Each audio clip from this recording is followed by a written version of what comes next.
In this video, we look at how easy it is to create and manage work orders within the WhipAround platform. In the last video, we talked about how you were able to create work orders directly from defects reported.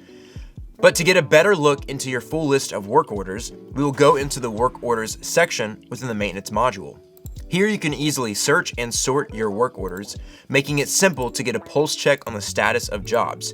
You can also create a work order from scratch. At any point, you can go into a work order to view the details, status, and cost. You can also download any work orders for your records. Another powerful benefit of work orders is the comments section. At any point, you, a mechanic, or a driver can receive or send any updates or add any comments here. This breaks down communication silos and keeps everyone in the loop as to what is happening to your assets. The last thing to note here is the completed maintenance history tab. In the world of compliance, completed maintenance history is crucial, and WhipAround makes it extremely easy to store and locate this information within seconds. In the next video, we look at how to manage service programs and schedules within the platform.